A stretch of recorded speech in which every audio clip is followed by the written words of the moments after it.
You look. Okay, so let's start over again. So dividing radicals, there's two parts to the lesson. Lesson 4 is just we're getting into the basics. And then lesson 5, we do something with our radicals if they're in the denominator.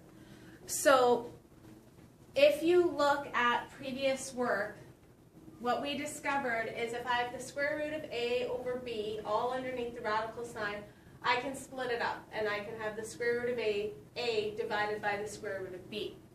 So when we have radicals of the form n root a divided by n root b, we treat each part separately.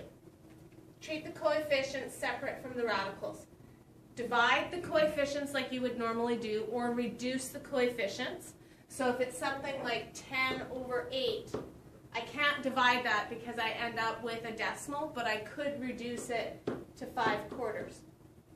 When I go to divide the radicals, just like when I multiplied the radicals and when I added and I subtracted the radicals, I have to at least start off with the same index. If the indexes are the same, then I can divide the radicals as I would any other division. So if we look at class example number 1. If I have the square root of 30 divided by the square root of 6, ignore the square root signs and look at what's 30 divided by 6. 5. So this would become the square root of 5. If I look at b, I have a coefficient out in front of those two radicals, so I deal with it first. 8 divided by 2. 4. My two radicals have the same index. They're both cubed roots. So now I look at their radicands. 21 divided by 3. 7. So I get 4 cubed root 7. So take a moment and try to do C and D on your own, and then we'll look at the answers together. So if we look at C, if I try to divide 15 and 10, it's not going to divide evenly, so that's when I have to do my reducing. So 15 and 10 can be both reduced by 5, so then I get 3 halves. And then the 48 divided by 6. Did anyone further reduce this question? You're saying, oh, like, I probably could have reduced the question. How could I have reduced the question? Well, 8 is 4 times 2. Right. And the square root of 4 is? 2. So then I end up with 3 times 2 root 2 over 2. These 2's on the outside will cancel out, and I'll be left with 3 root 2. Okay, so let's look at D. 4 and 12 again, I cannot reduce those, or I can't divide them. Well, I guess I can divide them evenly. If I go 12 divided by 4, 3 goes on the bottom. And if I take a root 8b and I divide it by a root a, what would I get? Root b. Because the a's would cancel out.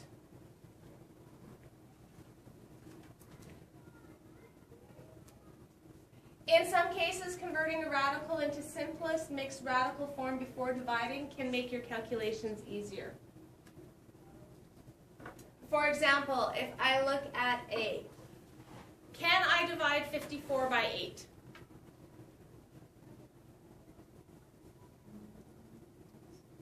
No. No. Okay. Can I simplify 8? 4 times 2. And the square root of 4 is? So then I would get 3 times 2, which is 6. So I'd get 6 root 2 on the bottom. On the top, can I divide 54 by something?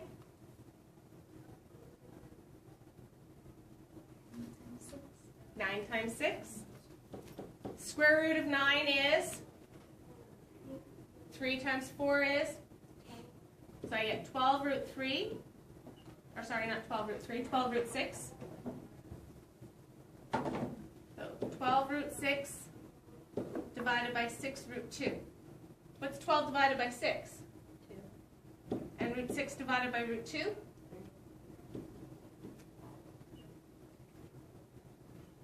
So I can do this without having to grab my nearest calculator. Square root of 126. Can I divide 126 by a perfect square?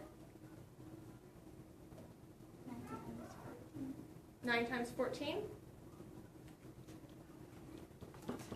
Square root of 9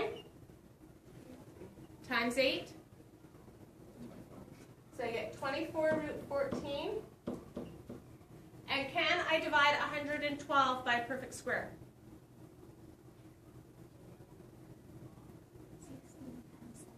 16 times 7. And the square root of 16? 4.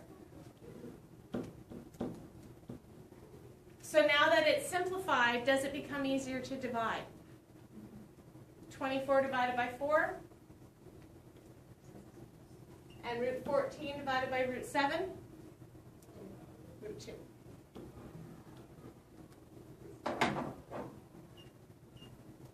C is a cubed root, so now I have to look for my perfect cubed numbers.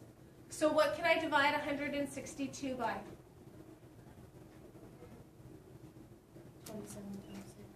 27 times 6.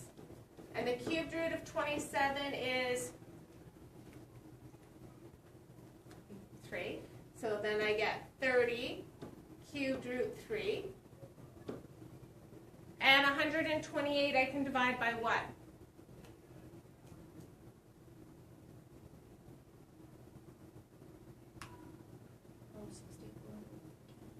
64 times. And the cubed root of 64 is 4 times 20 is 80. Cubed root of 2. I think it's supposed to be cube root of 6. Of what? Shouldn't it be cube root of 6 on top? It's 27 times 6 is... Oh, 27 times 6, sorry. I might have said times 3, but I meant to do 6. 27 times 6. Yeah. Okay? Is that better? Yeah. Okay. What can I do with the 30 and the 80?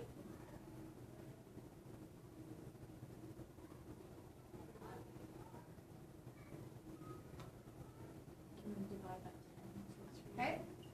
So then it's 3 over 8. And what about the cubed root 6 divided by the cubed root 2? Yes. And you can write it like this, or you can write it as a fraction times the radical. Either form would be acceptable.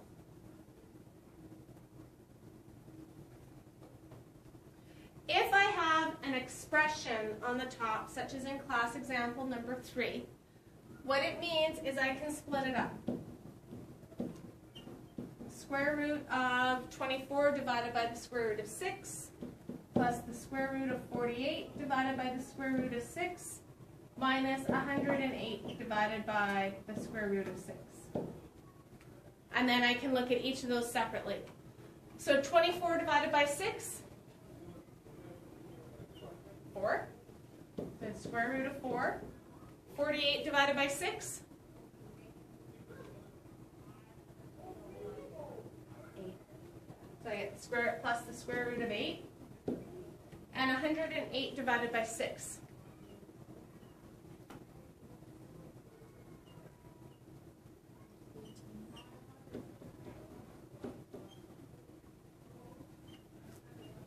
there anything I can do at this point? We can split 8. Oh, well, square root of 4 is 2. Square root of 4 is 2. What else can I do? Square root of 8 is 4 times 2 is 2. Okay. So plus 2 root 2. Oh, there should be a minus at the end here, minus root 18. And what about 18? Nothing's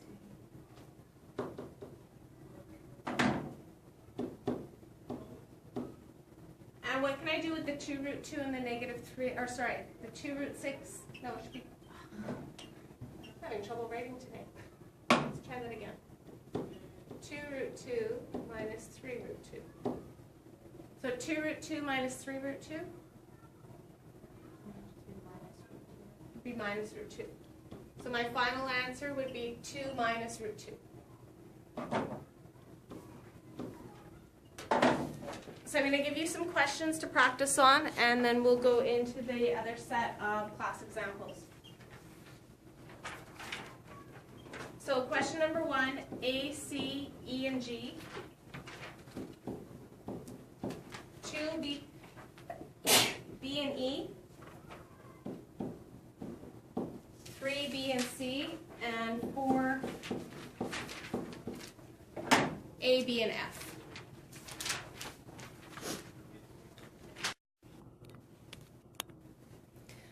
So the next section of dividing or dealing with radicals is something called rationalizing the denominator. Usually answers are written in simplest form. We take something like 1/6 plus 1/3. When we simplify it, or sorry, when we add them together, we get 3/6, which reduces down to 1/2. In division of radicals, in regard to simplest form, that is considered to be the form in which the denominator of the fraction is a rational number. In other words, it's not a radical. If we think of what fractions are a part of a whole. So when I take 1/6, it's telling me to cut that object into 6 equal pieces and take one of them. Well, if that was now root 6 is an irrational number that does not terminate and does not repeat. How then can I actually accurately cut it into a section? So that is the premise behind rationalizing the denominator, making it so that it goes from being a radical form to a non-radical form and becomes a rational number, because I could then divide that into 6 units or into 3 pieces. And the radicand cannot contain a fraction, and it's expressed in simplest mixed form. So, if we look at 1 over the square root of 13.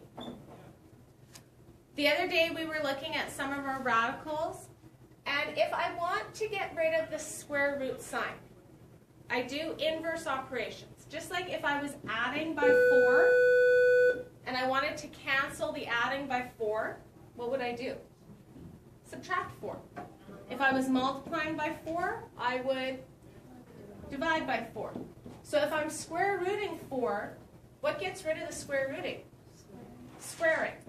So that's what I'm going to do, is I'm going to square or multiply this root 13 by itself. Now if I go to multiply 1 over root 13 by a value, I can't change this amount. So the one thing that I can always divide a number by, or sorry, multiply a number by that's not going to change how much it's worth is 1. If I take 5 and multiply it by 1, I'm still going to get 5. If I take 263 and multiply it by 1, I'm still going to get 263. So this root 13 on the bottom, if I put a root 13 on the top, what is the value of this fraction? 1. So when I go to multiply this value of 1 by my existing fraction, I haven't actually changed the value. I'm going to change what it looks like. Multiplying fractions means I multiply straight across. So 1 times root 13 becomes root 13. And root 13 multiplied by itself would equal 13. Now I have a rational number in the denominator, which is what I'm looking to have. Put it on the desk. Where? Right there.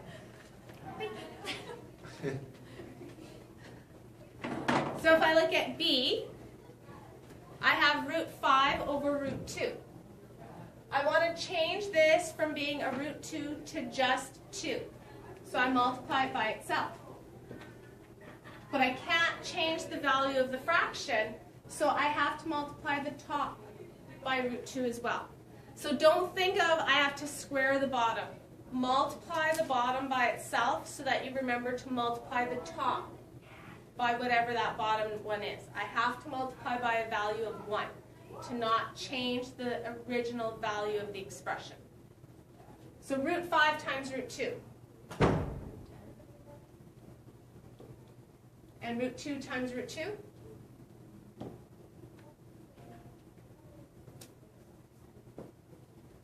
So when we look at C, what would I multiply the top and the bottom by?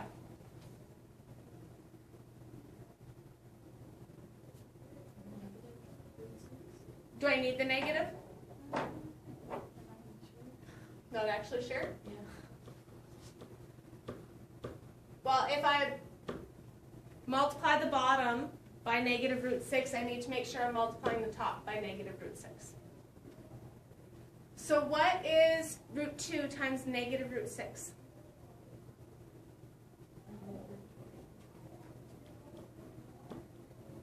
And then negative times negative would be positive, and I would get 6 on the bottom. Take a look at 12 and tell me what you know about 12. It can be 4 times 3. It can be 4 times 3.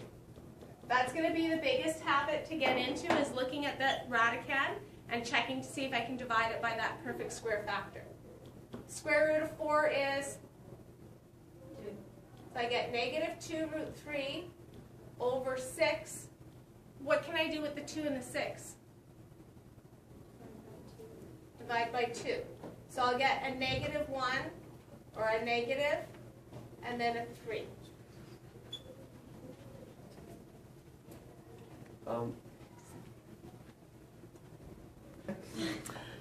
So root 20 over root 3 means that I would multiply the top and the bottom by what? Root 3. Root 3 over 3. So on the top I get root what? 60. And what do I get on the bottom? 3. Can I divide 60 by a perfect number? The answer is yes, by the way. 4 times 15. Thank you. What's the square root of 4? 2. So I get 2 root 15 over 3. Can I simplify this any further? Sometimes the answer is no. So if I look at class example number 5, on the bottom I have a 3 root 7 and I want to rationalize it. To rationalize it, it's just the root 7. Don't worry about the 3. I don't need the 3 in there. Multiplying the top and the bottom by 3 root 7 is just going to be, it's just going to cause us more work in the end. So on the top, when I multiply, I would get 7 root 7. And on the bottom, I'm going to get 3 times 7. Because this root 7 and this root 7 the roots will cancel out. So if I have a 7 on the top and a 7 on the bottom, they're going to cancel each other out. And I'll be left with root 7 over 3. Now with B, I have a root 18 over 5. Split that up. Root 18 over root 5. And then I can multiply by what? Yep. So on the bottom, I'm going to get 5. What do I get on the top? Root 90. Okay. And is that how I would leave it? No. What would I do? 9 times 10. Which would give me what? 3 root 10. Yep. Over? 5. Okay.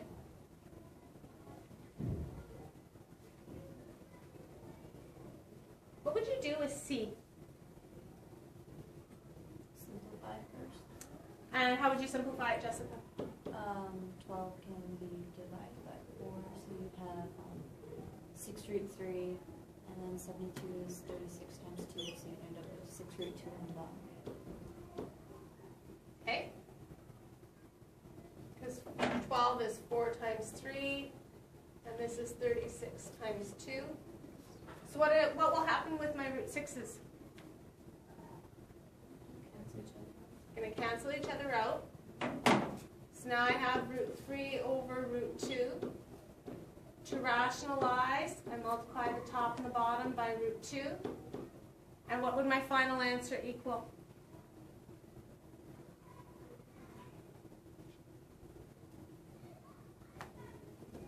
Root 6 over. I mean, 2. Root 6 over 2. Good.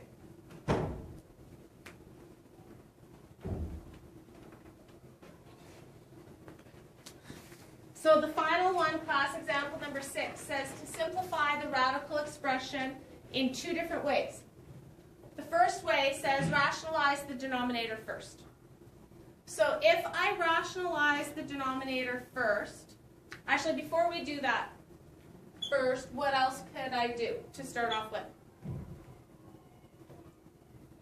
Simplify. Simplify. So what can I do with the 18? 9 times 2. 9 times 2. Square root of 9 is? 3. So I would get 9 root 2 minus what? 2 root 3. Because this is 4 times 3. And that's all over root 2. So to rationalize, I'm going to multiply the top and the bottom by root 2 because that's what my denominator is. So then on the top, I'm going to think of this as a set of brackets. So if I take 9 root 2 and I multiply it by 2, what will I get?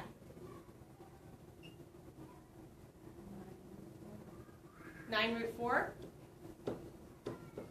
And if I take negative 2 root 3 and multiply it by root 2,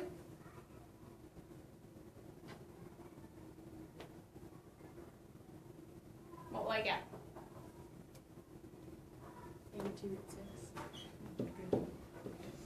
Okay. What can you tell me about this root 4? Square. And what does it equal when I take the square root of it? So this is actually 9 times 2. Now look, I have a 2 in every single term. And because I have a 2 in every single term, I can cancel them all out.